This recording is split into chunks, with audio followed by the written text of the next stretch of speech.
First forecast brought to you by Store It at Home, rent-to-own portable buildings. You better have a portable AC with you the next couple of days and out there today because plenty of heat across the area. Looking at high temperatures today ranging from 90 around Lake Charles to 94 here as you move rest of the way across the state, going to 93 in Monroe, Shreveport at 93. You add in the dew points and it feels much worse out there, likely feeling like the upper 90s as we went throughout the rest of this afternoon, and for the day tomorrow likely going to be seeing the same thing. Overnight tonight, dew points around 68, so thus our overnight low getting to around 68. Mainly clear skies, but really the talk of the weather is going to be on the Gulf of Mexico as tropical troubles are out there. I'll let you know how that'll influence your weather coming up in a few minutes. Your ABC 31 News starts now.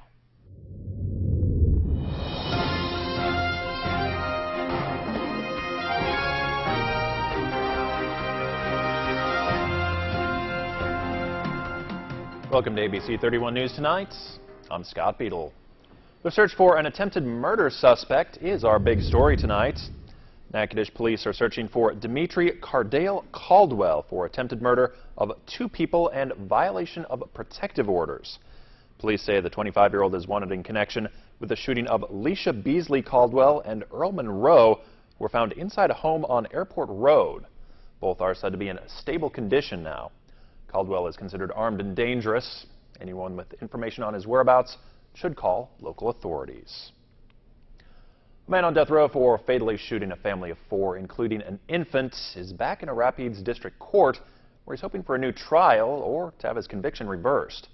Daryl Robinson killed the family in rural Poland back in the 90s. Robinson is joining his lawyers in the courtroom and has been permitted to have one hand free so he can take notes. The hearing before Judge Patricia Cook is expected to take at least a week. The state legislative auditor says the deputy city marshal in Alexandria disclosed the misappropriation of around $1,100 by the former marshal, Terrence Grimes. The auditor says the funds were repaid and no formal charges were filed. However, the former marshal has been sentenced in connection with malfeasance in office. A new marshal, Jerome Hopewell, has been sworn into office following his recent election. 2 Bunkie men were arrested over the weekend by Avoyles deputies after a theft in the Hesmer area. Deputies say they pursued 38-year-old Shedrick Wiley III and 56-year-old Philip Patterson Friday afternoon. The men ran off when they reached Lake Pearl Road. Authorities say witnesses spotted one of the suspects and detained him until deputies arrived. They're now charged with theft, conspiracy, trespass, criminal damage, and illegal carry. Healthcare providers around the state of Louisiana are working together to improve cancer treatments and screenings. WBRZ's Brandy Harris has the story.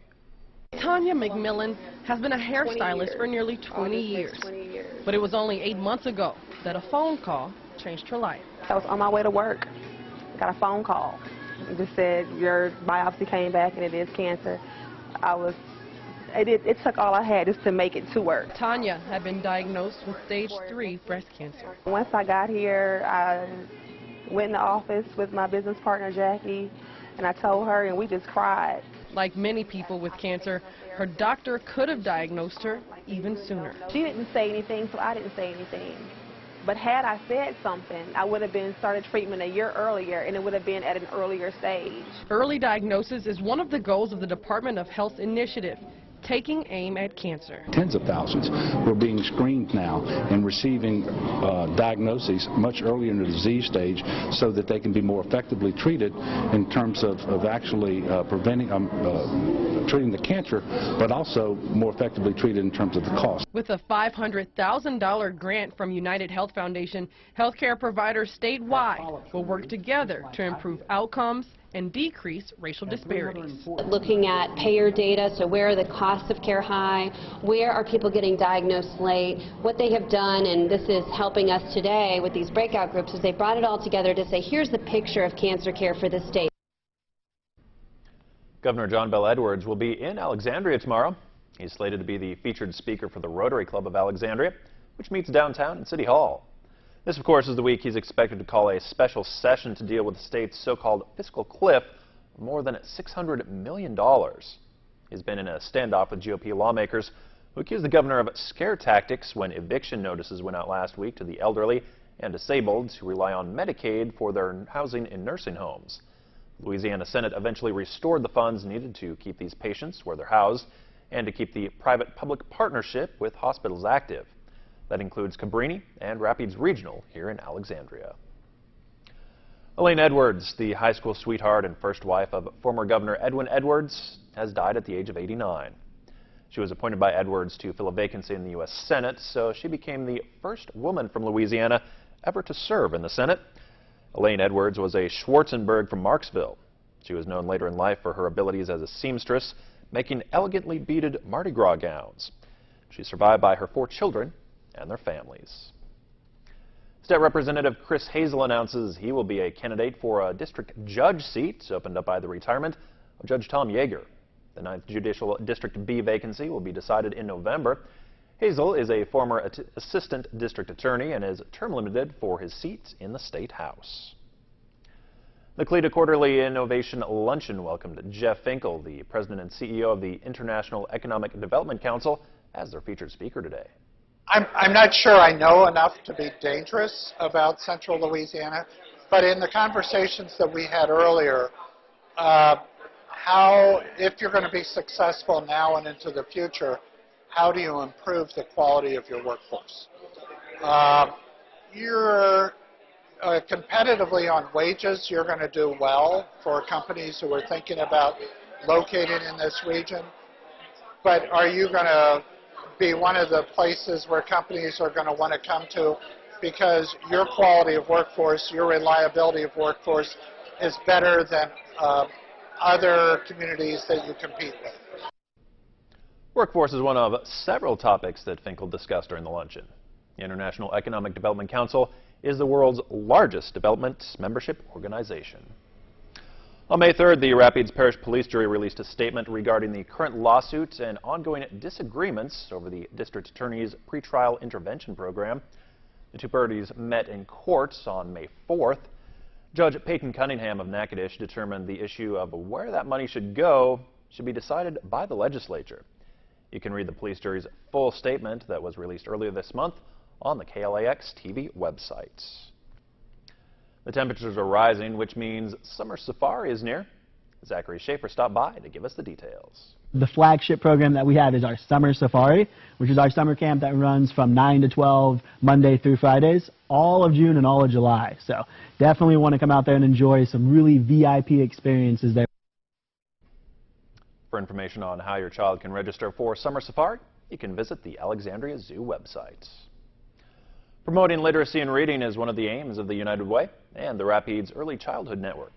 ABC31's Shar Thomas tells us why. Literacy is very essential at a young age, which is why the United Way and the Rapides Early Childhood Network came together for Reading on the Red. Families filled Alexandria Mini Park on Saturday morning for a day of crafts and books. More than 10 different booths were set up for kids to visit, from face painting to taking a ride on a train provided by Luno and Beck, attorneys at law. United Way's VP of Campaign and Marketing, Abby Blocker, says none of this would have been possible without Luno and Beck giving back to the community. I do want to say that we have a great sponsor for this event, Luno and Beck. They are the reason we're able to do this and get fun things like the train, and all of this is put on at no cost to United Way and at no cost to the community. So without that sponsorship, we could not do this event. Parents are more than thankful for this free event. Oh, it's so important because it gets the community involved and also lets the kids know that reading can be fun and gives them the resources that they need to be able to read at home. After visiting the activity booths, kids were able to get 2 free books to take home to kick off their summer reading. Shar Thomas, ABC 31 News. When temperatures rise, some don't always have the luxury of turning on a thermostat. That's why KLAX TV and area businesses have teamed up to form the Spring Fan Drive for the elderly. You can help by dropping off a fan at a location near you. Fans will be collected and distributed by each parish's Council on Aging provider. Remember, keeping cool isn't something that comes easy for everyone. Help us to bring some relief from the summer heat to those less fortunate.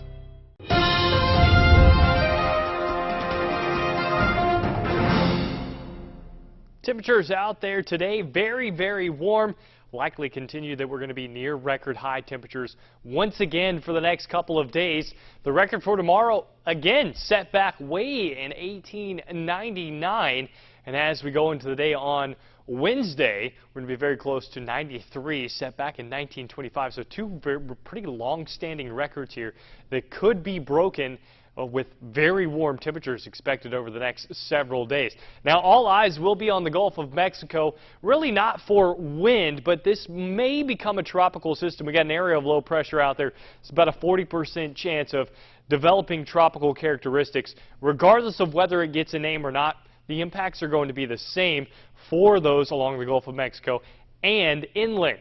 It means this thing's going to be sitting there for several days, bringing heavy rain to parts of Florida, going up into Georgia and the Carolinas, and eventually up the East Coast. But for us, it means that maybe there's just a slight chance of a shower or thunderstorm, and that there's plenty of humidity being allowed to be pulled in to all of this very warm air across the south central U.S., and that includes us. So temperatures very, very warm over the next several days. Looking at our hourly planner tomorrow, again, the record high, 94. We're going to be very close to it. I even have 94 listed on here. And you notice those dew points much warmer than they were last week, all the way up into the mid-60s, as opposed to last week where they were down into the 50s. This means it's going to be feeling even more warm out there than it already does, because this raises that feels like temperature. So instead of the temperature being 94, it'll feel like 100 most likely as we go throughout the day tomorrow. Now, if you're looking ahead hoping that by the late week we're seeing something different, well, not so much. That area of low pressure just sits there and spins, eventually moving up the eastern seaboard. And you notice they get in on all that tropical moisture. But here, a nice ridge in the southern jet, the subtropical jet here, allows for heat to build up into Oklahoma and Arkansas. And that's all of the state of Louisiana in that heat wave as well. And in between, that's where the storms will be. So, unfortunately, no cool air for us. Out there tonight, dew points in the upper 60s, lows upper 60s as well to near 70 depending on where you are, all the way up to 94 to 96 depending on location tomorrow. Another very warm day, and that extended forecast continuing to see the heat over the next 7 days. Very sunny, very warm, just a slight chance at a shower or thunderstorm in the afternoon hours. That's a look at your 7-day and your weather forecast. Good morning, Central Louisiana. Good morning, America.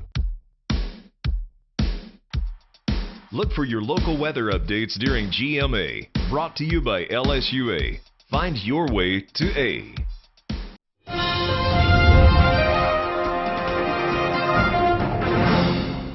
Good evening, everyone. I'm Nick Frank. After notching his first career complete game shutout, NSU pitcher Jerry Maddox was named the LSWA Pitcher of the Week. Maddox put the game on lock in the fifth, retiring 15 of the final 16 batters he faced. I felt great. I didn't think that the opportunity was going to come. Whenever we started scoring a bunch of runs in the night, I started getting cold in the dugout. But I went to the pen and threw out a little bit, and Barbier convinced him. Barbier just let me go a little bit longer, so that really paid off. The LSUA baseball team's bats struggled to get hits this afternoon in the first round of the NAIA National Championship Tournament. The Generals missed several opportunities in a 9-0 loss to Talladega. The Generals will now fall into the elimination bracket, where they will play tomorrow at 11 a.m. Another loss, and they'll be heading home. Thanks for joining us.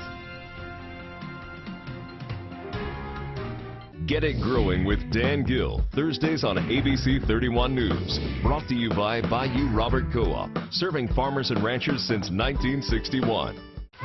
Waking up early is hard. That is so true. But MeTV makes it easy. Yeah. With Wake Up With Me. Well, this is the best thing that ever happened to me. These classic comedies coax you out of bed. Rise and shine. And put you in a good mood to start your day. Bright-eyed and bushy-tailed. There's going to be a lot of excitement going on around here. Set your alarm to Wake Up With Me. Hey, yeah.